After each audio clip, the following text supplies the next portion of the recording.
Many. Aishay, hello sir, how are you? Are you alright? Good. Are you finished with them? I have a quick question. Only one. Before you Do go I to even them. want to go to them? Yeah, before you go to them. Then. You know, like many people try to prove the existence of God Yeah. using the Quran Yes. about the scientific things that were not known in the 7th century. Yeah. But let Sheikh, us- sorry, can I just make an urgent call? Sorry, it's just come through. Also, these Christians, they Give me 1 second, Sheikh. about conversion. When they know it's like a emotional story. But And immediately we'll go to your question, brother, okay? it's emotional, yeah. Brother, come. No, not him, after him. He's more important than him. Yeah, of course. He's a Muslim. Yeah, Sheikh. Yeah, like I was saying, many people try to use the Quran Yeah. concerning the scientific facts to prove the existence of God. Yeah, Okay, let's say some of these were known by people in the 7th century. okay. Can we just disregard that? Which other way can you use to prove the existence of God? Even though the Quran, like sometimes it says, do you not consider the heavens? Yeah. You know, like reasoning. The Quran does not tell people to go using these things, you know, to prove the existence of God. Which other way do you think that you can prove the existence? Right, okay. When it comes to the existence of the Creator, Yeah. any point that you make, okay, it has to be considered on an evidence base, yeah? Because the biggest problem with trying to prove the existence of a creator is when you have to understand from what position you will start, yeah? So, for example, if I decide to say, does a God exist?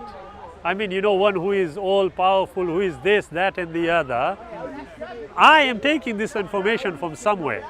Yeah? Now, question is this. If I am going to try and establish the existence of a creator, looking at everything, then I have to necessarily think, okay, I look at that, and what conclusion is it leading me to? So you know the ayah when it says, don't you consider this? People of understanding understand this. Yeah? It says things like that, okay? But the Quran also says, and I'm starting from this point for understanding. In Surah 42, Ayah 51, the Creator actually says how the Creator communicates with human beings. It's telling you that, now you are thinking, what are you talking about here? The existence of a Creator. The Creator is telling you, it does not befit the Creator to talk directly to a human being, but He does it from behind a veil by the sending of messengers and by inspiration. The Creator is talking about something here because Musa alayhi salam in the Quran asks the Creator, can I see you? Yeah? The Creator says, no, it doesn't work like that. No, I insist. Okay? The Creator says, okay, at a particular juncture, just start looking there. Yeah? And what happened next is, you know, intense light started appearing, he fainted. Yeah? In other words, our physical reality does not allow us to see the Creator the way we want to see the Creator. Okay? So the question is, what other ways are there of establishing the existence of a Creator? The way I look at it, they are intellectual, reasonable ways. Yeah? Usually what I start off with, I would say to somebody, okay, here is what is going to happen. On an intellectual level, I'm going to ask you a question. Yeah? You are going to answer in the negative. In other words, the answer to my question is going to be no. A lot of people say to me, well, I might say yes. I say, if you say yes, you're an idiot. Yeah? So I asked them, I said, okay, I want you to think of something you cannot think of. You can't do it. But the question itself is self-contradictory. I'm saying think of and not think of. So there's a contradiction. Yeah? Okay, I will rephrase the question. Think of something that does not exist. Yeah, like maybe like the people who say God doesn't exist. You can't say that. Because the moment you conceive of something, it's there. Something that does not exist. In other words, think of something that cannot be thought of. It's still You can't do it. contradicting. You can't do it. So when you say think of something that does not exist and they say the creator, yes, the first thing is wait a minute, if you have conceived of it, it exists. I'm asking for something that is beyond that point of existence. Is there anything? Because it means like you must have previous information Which, about that. which you can't, exactly. On an intellectual basis, by definition, there is a creator. Only on following the reason about existence and non-existence. Yeah? But take it a bit further. Yeah? On an intellectual level, there isn't a problem. Yeah? Take it a bit further. Let's have a look at things around us. Yeah? We have to think very carefully. If the creator, there is a creator, as I was pointing out earlier on as well, yes? By definition, and logic tells you that the creator cannot be part of the creation. Logic dictates he can't. You know why? Because if the creator could, then the creator would be able to come down as a man. Yeah? That doesn't make sense. Why? I used one of the simple examples in one of the videos where I said, if I were to ask you to build a television, yes, and then I miniaturize myself and go into the TV and look for you in the TV, will I find you? Why not? Because the TV is made of things that is outside your existence, so it's not possible. Well, can the creator then do exactly what you are asking? No. Logically, it's impossible. The creator cannot suddenly appear. So when you start asking, show me God, you are being illogical and unreasonable to yourself. Yeah? But does that mean that there is a creator? Well, if that is the case, then you have to ask further questions and try and establish whether there is a creator. And what is the best way to do that? Yeah? Well, we come back to what the Quran is saying. Look around you. Yeah? Because that is the best way forward. What are you seeing? You find nearly every atheist and quasi-atheist, they will tell you, well, if you look at the universe, it seems like it's designed. Why? What is it that we are looking at that is giving us this sort of indication that it is designed? Well, the Quran tells us in Surah Fussilat, it tells us, yeah, I will show you into the horizons and within yourself until it is manifest to you. This is haqq, this is the truth. What is it we are going to find? Maybe the new discoveries. We are going to find evidence which will confirm the truth of the Quran. But the point is then that if the Quran has already said this is what we are going to do, who told us that is what we are going to do? The Creator. Yeah? So 99% of the time, brother, people ask the wrong question when they are trying to establish the existence of a creator. You have to bring it back to its appropriate point. Yeah? To me, it is very easy. Yeah? If a person comes to me and tells me, okay, prove there is a creator. The moment he says prove there is a creator, I know he doesn't know what he's talking about. Of course, you don't tell him. You don't want to offend anybody. Why am I saying that? Because I know evidence precedes proof. Yeah? So, first tell me, where is the evidence for a creator? Then we discuss the evidence and then establish whether it fits proof or it is up to the standard of proof. Yeah? Because I can sit here or stand here. Brother, what is your name? Shiraz. You are not Shiraz. He says he is Shiraz. I'm saying, no, you're not Shiraz. He's saying, come, I am Shiraz.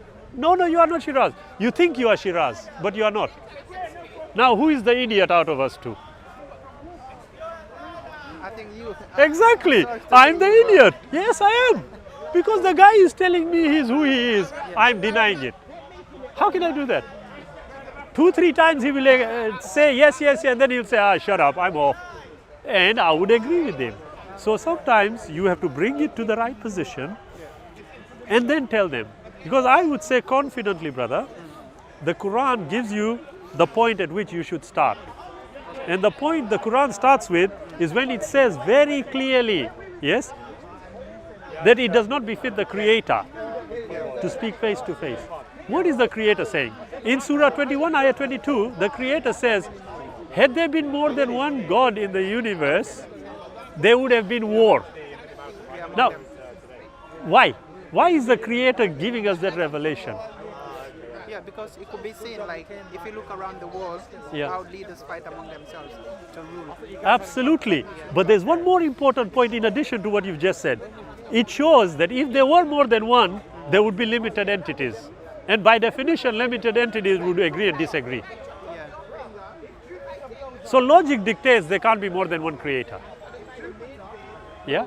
But why is the Creator saying that? Then the Creator says in Surah 30, Ayah 22, he talks about the Creator has given us colors, different languages for people who reflect. What are we going to reflect? Let's look at the use of language, for example. Yes?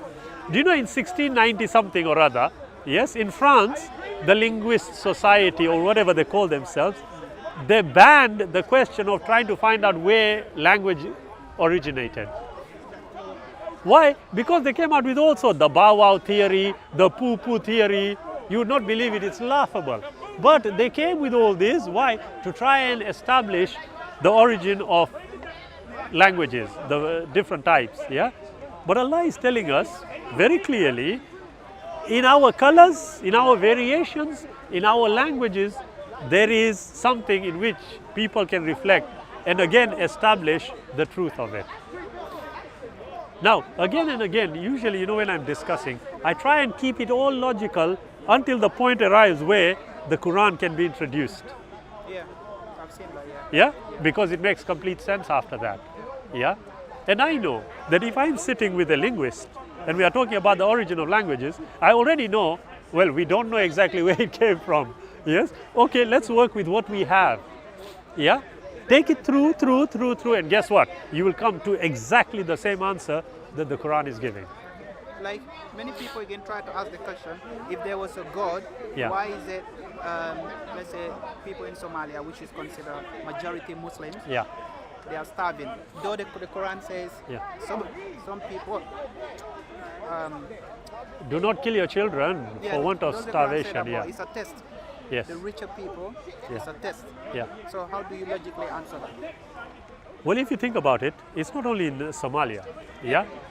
From an Islamic basis, I can say very clearly, well, look, where there is a concentration of Muslims, yes, Shaitan will work harder.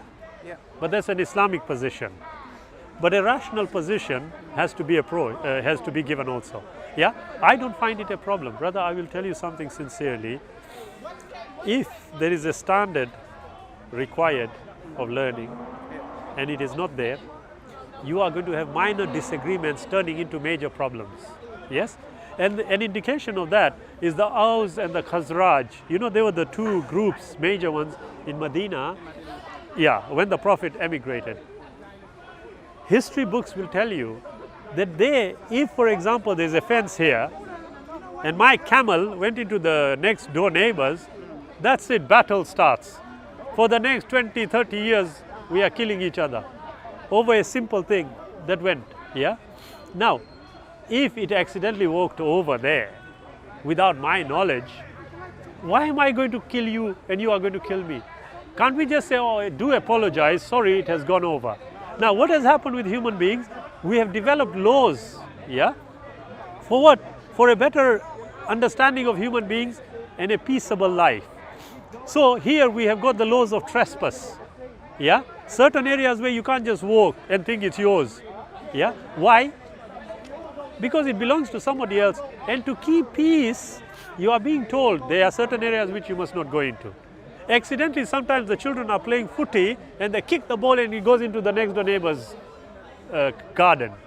What do the children do? They don't go and break the gate down and walk in. They'll go next door, knock. Sorry, we've accidentally thrown the ball. Oh, it's okay, go and get it. There are some grumpy ones you'll come across. You keep doing that, I'm not giving you the ball back. After half an hour, they just throw the ball back. But it creates an understanding. Yeah? Now, we've got to accept that there are many parts in the world where, there is so much suffering taking place. Yes? I say, yes, just to keep it in a nutshell, let us assume there is no creator. Yeah? Explain the suffering. Explain the problems. It won't take them away, will it? It doesn't make a difference. So to justify it by using the excuse that, okay, if there is a creator, why is that all that problem? Well, for you to ask that question, the first thing you need to tell me is, why did the creator create me? Why did the creator create everything? Has he given an indication for why we are here? Has he given an indication that there may be fighting between two individuals? Has he told us what remedies we should adopt? Well, if he has told us that, there is a reality we have to face. But in order to do that, you have to ask those other questions also. You can't just stick to one question and say, I'm going to leave it at that.